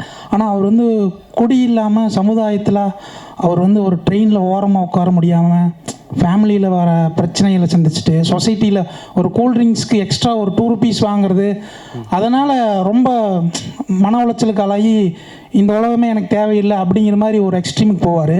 ஆனால் அவர் அதில் குடி பழக்கத்தை காமிச்சிருக்க மாட்டார். நீங்கள் இதை காமிக்கிறீங்க. அன்றைக்கே வந்து குடி இல்லாமல் வந்து சில விஷயங்கள் பண்ணுறாங்க, குடியை வச்சு தான் இதை காமிக்கணுமா அப்படின்னு எதனால் தோணுச்சு சார்? சார் இப்போது குடியை வந்து இது இங்கே வந்து நம்ம நியாயப்படுத்தலை, இதில் குடியை நியாயப்படுத்தலை. குடிங்கிறது ஒருத்தன் அவன் தன்னோட டெம்ப்ரரியான ஒரு சைலன்ஸ்க்கு அவன் குடிக்கிறான். எல்லாருமே இங்கே எல்லாருமே டெம்ப்ரரியான சைலன்ஸ் தான் குடிக்கிறோம். ஆனால் அந்த டெம்ப்ரரியான சைலன்ஸ் இவனுக்கு நடக்கலை. எல்லாருக்குமே குடின்னா ஒரு கருத்து இருக்கு இல்லையா? இதை நீங்கள் பார்த்தீங்கன்னா அதோட பாயிண்ட் ஆஃப் வியூ மேபி மாறலாம். அதுக்காக இந்த குடிங்கிற போர்ஷன் வந்து எங்களுக்கு தேவைப்பட்டது. மற்றபடி குடி குடி குடி எல்லா குடியும் இதில் சேர்க்க வேண்டாம். இது நீங்கள் பாருங்கள், இது ஒரு தனி குடியாக இருக்கும். கண்டிப்பாக நல்ல குடி தான் இது, பாருங்கள். So question to you, இங்கே to your right. கங்க்ராச்சுலேஷன்ஸ், வாழ்த்துக்கள். முதல்ல சின்ன படங்கள் வந்து இவ்வளோ தூரம் வர்றதே பெரிய விஷயம். அண்ட் வெற்றிகரமாக இந்த லெவலுக்கு கொண்டு வந்திருக்கிறதுக்கும் பெரிய வாழ்த்துக்கள். Especially to dream warriors for backing them all the way through. Sir, நாங்கள் கேட்க வேண்டியது, இது கார்த்திக் நேதாவுடைய வாழ்க்கையால் இன்ஸ்பயர் பண்ணப்பட்ட கதையா, இல்லை the whole thing that happens வந்து கம்ப்ளீட்லி பேஸ்ட் ஆன் ஸ்டோரியா? இல்லை சார், இது வந்து இவரோட இன்ஸ்பிரேஷன் தான். இவர் வாழ்க்கையில் நடந்த ஒரு 2 சம்பவங்கள். இவர் வந்து ஒரு டைம் போலீஸ், எனக்கு சரியாக தெரியல, நான் ஒரு அவுட்லைனாக நான் சொல்கிறேன். போலீஸ் இவர் தப்பு பண்ணிட்டாங்கன்னு சொல்லிட்டு கூப்பிட்டு போயிருக்காங்க. இங்கேயே உக்காரு, நான் வர வரைக்கும் அப்படின்ட்டுருக்காரு. அடுத்த டைம் வந்து பார்க்கும்போது இவர் கேப் எடுத்துகிட்டு ஓடிட்டார். தொப்பியை போட்டு உட்காந்து ஒயின் ஷாப்பில் உட்காந்து குடிச்சிட்டு இருந்திருக்கிறாரு. அது சொல்லும்போது நமக்கு எப்படி இருக்கும் அது? ஸோ அது வந்து எங்களை இன்ஸ்பயர் பண்ணிச்சு. அப்போது நாங்கள் ஃபீல் பண்ணும்போது எங்களுக்கு ஒரு எக்ஸைட்மெண்ட் இருந்தது.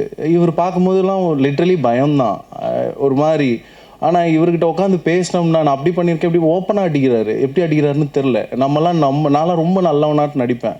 நம்ம எல்லாருமே நடிப்போம், யாரும் இங்கே விதிவிலக்கு இல்லை.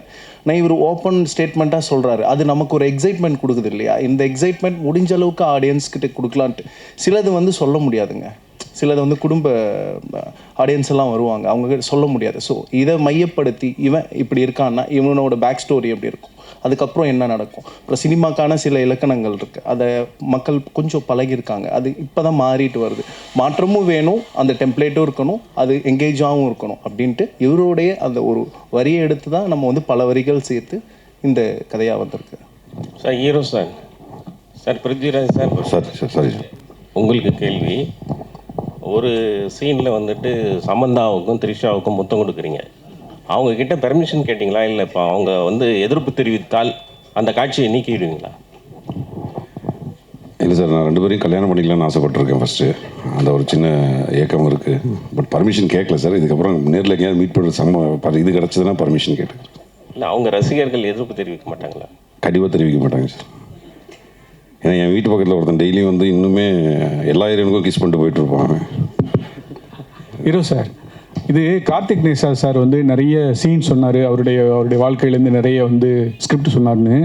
பாடலாசிரியர் தவிர அவருக்கு வந்து கதாசிரியராக, திரைக்கதாசிரியராக பேமெண்ட் கொடுத்தீங்களா? அவர்கிட்ட வந்து என்ஓசிலாம் வாங்கினீங்களா? இல்லை பேர் வந்துருதா டைட்டில் காட்டில்?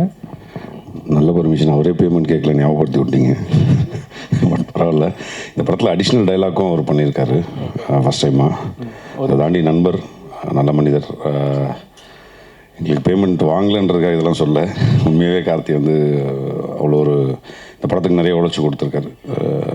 ஸோ வேறு தமிழ்நாட்டில் நிறைய பேசுங்க. இல்லை, எனக்கு திடீர்னு ஒரு ஞாபகம் வந்துச்சு. மனைவி இப்போ தான் குறிஞ்செய்தி அனுப்பிச்சிருந்தாங்க. குட் டே வந்து என்னுடைய 100வது படம். ஆமாம், 170வது பாடல் அந்த மின்மினிய ராசாத்தி. ஆமாம், இந்த நேரத்தில் அதிகம் பகிர்ந்துக்கணும்னு நினைக்கிறேன்.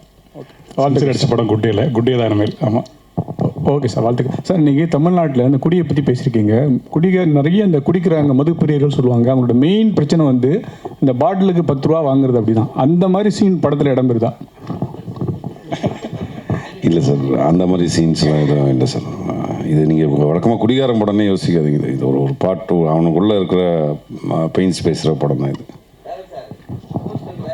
அண்ணா கார்த்திக் நேதாண்ணா, இப்போ இவரோட முத்துக்குமார் சாரோட இது வந்து 50வது பிறந்த நாள் வந்து கொண்டாட போகிறாங்க. அதில் வந்து உங்களோட பங்களிப்பு என்ன இருக்க போகுது, நீங்கள் எதுவும் டிஃப்ரெண்ட்டாக எதுவும் வச்சுருக்கீங்களா, அதை பற்றி குறிப்பாக வந்து கேட்க சொல்லி என்கிட்ட ஃபோன் இப்போ வந்துச்சு லைவ் பார்த்துட்டு.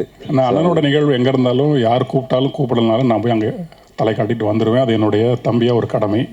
மற்றபடி அதே எனக்கு போகுதுன்னு நினைக்கிறேன். அந்த நினைவு முழுக்க முழுக்க உள்ளே இருக்குது. இல்லை 100வது படம்னா இது புது டைரக்டர்ஸ் கூட ஒர்க் பண்ணியிருக்கீங்க. அந்த அனுபவம் எப்படி இருந்துச்சு? இல்லை அவங்க இப்போ வெளியே தெரியறது தான் முதல் அப்படிங்கிறது. ஆனால் ஒரு நீண்ட நெடிய பயிற்சியும் அனுபவமும் உள்ளவங்க அத்தனை பேருமே. முழுக்க முழுக்க வாசிக்கிறதுலேருந்து, படங்கள் பார்க்குறதுலேருந்து, எழுதி பார்க்குறதுலேருந்து ஒரு வெல் ட்ரெயின்டு வெல் எக்யூப்டு ஆளுங்க தான் அத்தனை பேரும். முதல் படங்கிறதுனால அது முதல் படம்னு சொல்லிக்கிறோம், அவ்வளோதான். ஆமாம், டேரக்ட் சார் காவி கலர் காமிச்சாவே கண்டனம் தெரிவிக்க ஆரம்பிச்சிருவாங்க. நீங்கள் காக்கி சட்டை போட்டு வேலு அதை இது பண்ணுற மாதிரி சூளம் எல்லாத்தையும் வச்சுருக்கீங்க. கிளம்பி வந்தால் என்ன பண்ணுவீங்க கொடியோட?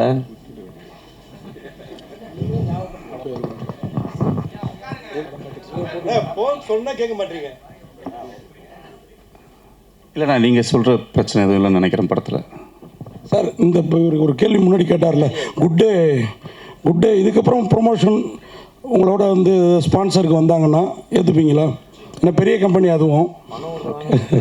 இரியா கேட்போம், சொல்லுங்கள்.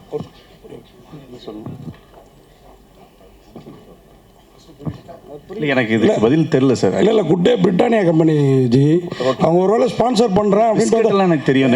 கேட்டு கேள்வி அதான் அவங்க ஸ்பான்சர் பண்ணுறோம் அப்படி எங்கள் டைட்டில் வச்சு எடுத்துருக்கீங்க, நாங்கள் ஸ்பான்சர் பண்ணுறோன்னு வந்தால் ஏற்றுப்பீங்களா? உங்களுக்கு ரெட்டிப்பு லாபமா? ப்ரொடியூசர் தானே முடிவு பண்ணும். ப்ரொடியூசர் சார் சொல்லுங்கள். கான்டாக்ட் நம்பர் இருந்தால் கொடுங்க, ரொம்ப வறுமையில் தான் இருக்கும். உண்மையாகவே தேடிக்கிட்டு இருக்கோம். அப்படி எதுவும் வந்தாங்கன்னா அட்லீஸ்ட் பிஸ்கெட் கொடுத்தா கூட ஓகே தான். அந்த அவ்வளோ பஞ்சத்தில் தான் இருக்கும். அது மாதிரி கார்த்திக் நேதாவோட கதையை பண்ணியிருக்கதா சொன்னீங்க, ஓரளவு எடுத்து. அவங்க அண்ணனே ஒரு நடிகர் விவேக் பிரசன்னா, அவரை ஏன் இந்த படத்தில் அவரும் குடிகார கேரக்டர்னா கரெக்டாக நடிப்பார், ஏன் அவரை இதில் யூஸ் பண்ணல? இல்லை, என்ன நடிகை நாக்குனது இயக்குனர் தான், அது அவர்கிட்ட தான் கேட்கணும் நீங்கள்.